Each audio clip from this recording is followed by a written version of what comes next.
I was born in a super rich family who owned a chain of restaurants. We pretty much had everything you could imagine, except peace. My dad was a bad-tempered man who threw tantrums over the smallest things. Mom was soft-hearted and hardly ever spoke back. But my biggest problem was my bratty sister, Ariel, who was 2 years younger than me and 10 times worse than my dad. Once when I was 8, my parents took us to a wedding, and I was playing with my cousins when I spotted Ariel being mean to a little boy whose family was poor. She snatched his lollipop, and he started crying. You can't eat that because you're ugly. Ariel, give it back now! No! Just then, the boy's mom came and started shouting at Ariel, who went screaming to Dad and complained to him. And of course, he defended her. How dare you yell at my daughter? She's saying the lollipop is hers, and she would never steal from anyone. But Dad, I was right here. I saw her. Ian, this is your sister, and you should be on her side, not this poor boy's. Dad and Ariel were like two peas in a pod, and it was no wonder that he loved her more than me, and she always found a way to get me into trouble. Like in the 5th grade, when Ariel joined my school, my parents asked me to look out for her on her first day, and I did exactly that. But as we were waiting for our car to pick us up, I suddenly turned around and saw she was gone. I looked for her everywhere in the school, but I couldn't find her. Feeling panicked, I had a school teacher call my parents, and soon after they arrived, Ariel came running from somewhere and flew into my dad's arms. Mommy, Daddy! Ian locked me in the storeroom. I was so scared. I was stunned at how wicked she was. What? No, I didn't. Stop lying, Ariel! She cried even louder, and Dad started yelling at me, but thankfully, Mom took my side. Calm down, Steve. Maybe he's telling the truth. Ariel is only 7 years old. I don't think she knows how to lie yet. It's him. I was grounded for a whole month because of the stunt my sister pulled. She grew up to be the same wicked witch, and I became quiet and withdrawn from my family. I focused on doing well at school, and since I loved computers, I spent a lot of time teaching myself about them. I always thought I was a nerd, so I was surprised when I started getting attention from girls in the 10th grade. Even Ariel's friends were always staring at me and giggling, which was kinda creepy. One evening when I was studying for a big test, Ariel had some friends over, and they were playing music so loudly that I could hardly focus. I decided to go for a run, but just as I was changing my shirt, a girl flung open the door and stood staring at me. Oops, I thought this was the bathroom. You've been to our house before, and wouldn't you still knock? You're so funny. She giggled for no reason, and then Ariel came up behind her grinning. Where are you off to? Running away, because you girls are so noisy. We'll be quiet, only if you agree to date my friend here. What? I'm not doing that. I'm sure she's just like you. I ran away from there as fast as I could, but when I returned, I found Ariel crying in my room. Such a drama queen. Why can't you cry in your own room? My best friend has been so depressed since her parents got divorced, and she's always crying and sniffling, and it's so annoying. Ugh, her puffy eyes are so ugly. I can't be seen with her, so please date her and cheer her up, just once.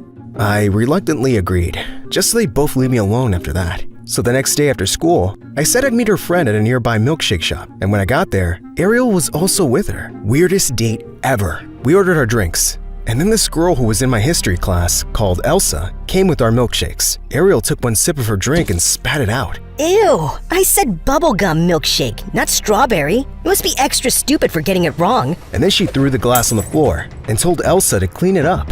Have you lost your mind? You can't treat people like this. Dad is so right about you. Being a softie will get you nowhere, brother. And you, stupid girl, don't just stand there. Get me a new milkshake.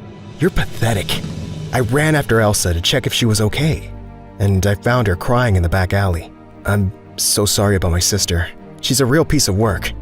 Yeah, it's not the first time she's done this. But you shouldn't allow her to bully you like this. I have no choice. My boss says customers come first, and I can't afford to lose this job. It pays my school fees. I didn't know much about Elsa because she always hid her face behind her long hair and never spoke in class. And because of what my sister did, I offered to buy her lunch at school. When I sat with her in the cafeteria the next day, the entire school had their eyes on us because this was the first time I was seen with some girl. While we talked, she kept looking down, and suddenly I lifted her chin up gently and pushed her hair behind her ears. I was amazed at how beautiful she was.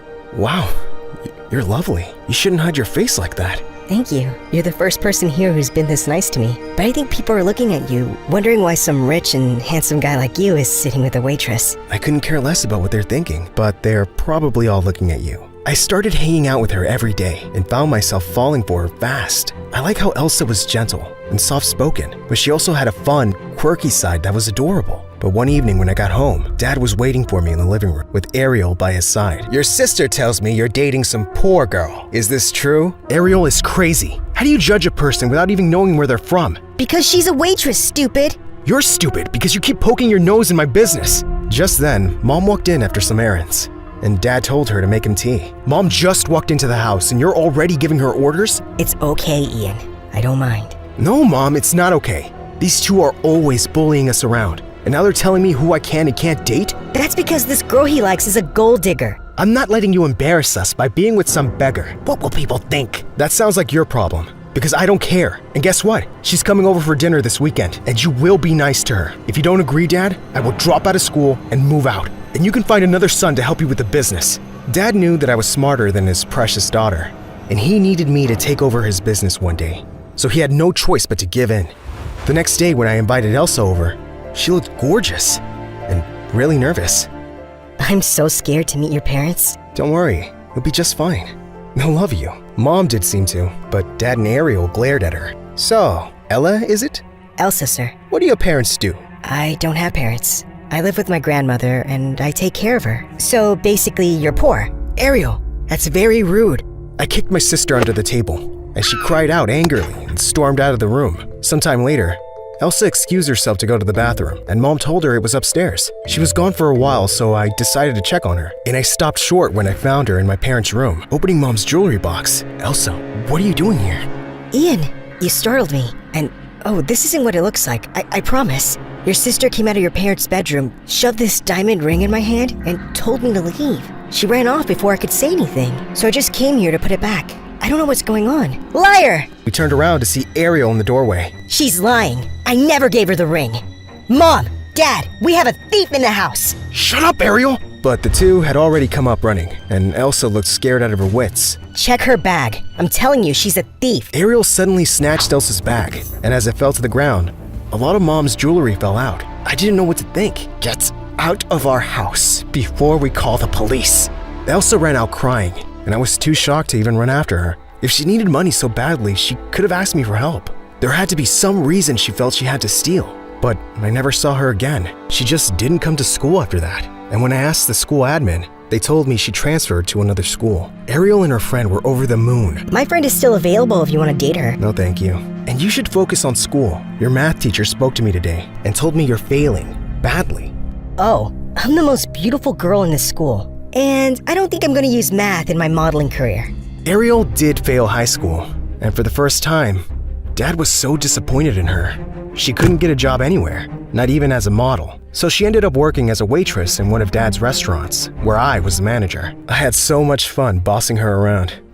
Ariel, the customers are waiting. Well, do something about it. I'm the manager. Go see to the customers now. Daddy, Ian's being mean to me. He's just doing his job, so please do yours. I'm already doing you a favor because you're not a very good waitress. Ariel looked ready to explode, and suddenly, she threw her tray at the wall. Oh, so Ian's your favorite child now? Dad, how about we tell him about the time you plotted with me to get rid of his girlfriend, Elsa? Wait, what? Oh, yeah. Dad asked me to slip Mom's jewelry into Elsa's bag. Duh. And he also found out where she lived and gave her grandmother money to take Elsa to another school. I couldn't believe my ears. I looked at Dad for answers, but he didn't show an ounce of guilt. Yeah, so? I only did it for you, Ian. There are plenty of girls out there, and I didn't want you to be trapped by a poor one. I quit my job that very moment, and before I moved out of the house, Mom gave me a check for a huge amount of money. Ian, I've been saving up money secretly for years, and I want you to have this. Use it wisely, son. Mom, thank you so much. And you're coming with me. Sweetheart, I have more money saved. And now that you kids are old enough, I'm leaving your father and moving to Bali. It's time I lived my life. I'm so happy for you, Mom. I used the money to start my own IT company, which became very successful over the years. The only thing missing in my life was love. Then one day at the grocery store, I was standing in line at the counter when I spotted a black-haired girl ahead of me. It was Elsa. Cashier was telling her that her card wasn't working, and she looked really bothered. How much is it? I'll pay. Elsa turned around and stared at me in shock, and then she looked mad. No need. I'll come and buy these things later. She left her grocery cart and walked off quickly, and I followed. Elsa, please wait. Go away, Ian. I don't need your help. I'm not poor now, by the way. Something just went wrong with my card. I know what my family did. I know, and I'm so sorry. Look, you don't have to forgive me or have anything to do with me. I'd just like to help you out right now. Let me pay, please. She calmed down a bit, and we went back inside to clear her bill. Then she briefly thanked me and left. But I just couldn't stop thinking about her for days. A week later, I was watching TV at home when I heard the doorbell, and I was shocked to find Elsa standing there. Elsa, you're the last person I was expecting. I felt I owed you dinner as a thank you for the other day, and I just wanted to say that I forgive you. Everyone deserves a second chance, right? So here, I'm giving you one. Her smile made my heart skip a beat, and I gently pushed her hair away from her face. You're still the most beautiful girl I've ever met.